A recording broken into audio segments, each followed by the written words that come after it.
Welcome, all you folks out there, to Victory Theater Bare Bones production of Backstory, an evening of true stories, poetry, and flights of fancy. Tonight's theme, Some Like It Hot. Our theme is always the title of a memorable play or movie, and we invite our participants to riff on that title any way they like. They can take on the themes of the play or the movie or the characters in it, or just go off on the words in the title. Doesn't have to be about the movie at all. But just in case you haven't seen this movie, and if you haven't, get around to it one of these days. It's worth it's worth seeing. Okay, here's a little synopsis. Joe and Jerry, two itinerant band musicians in 1929 Chicago, witness a gangland execution and have to go on the lam to avoid being executed themselves.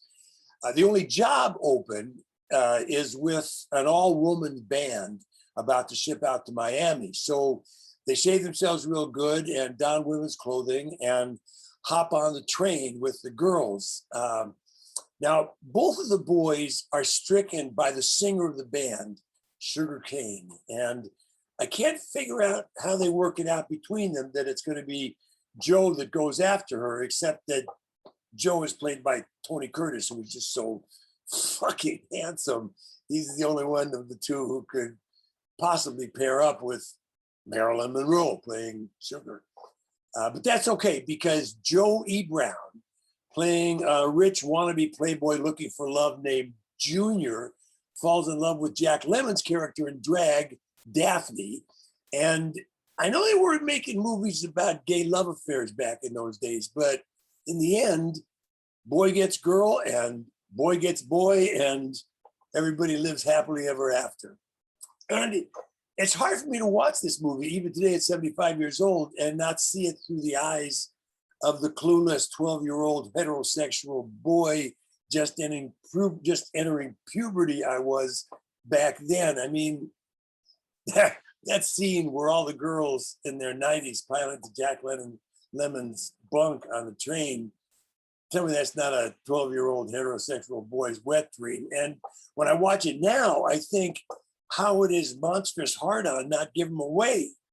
Unless, of course, he's gay. But it's all done so innocently and playfully. And the people making this movie must have been chuckling at the gender bending and sexual preference themes that are so glaring in the film when you watch it today. I mean, they were hip Hollywood filmmakers. And these days, we do make sweet movies about gay love affairs, but back then, the censors must have missed that part of the theme. Otherwise, this movie would not have gotten made. But see, those were more simple and innocent times back then. But innocence and simplicity, right? Usually that's more of just not seeing what's right there in front of you. Innocence and simplicity, more like blindness and stupidity. And we 12-year-old heterosexual white males really never do grow up. I mean, why should we? Everything is made for us, especially the movies back then. I mean, Jack Lemmon and Joey Brown's characters aren't gay. Don't give it another thought. And of course, there are no people of color in the film, because no people of color would have been able to play in a band in an uptown Miami club in 1929, let alone 1958 when the movie was made, which is convenient because few black or any people of color were getting any roles in any movies back then.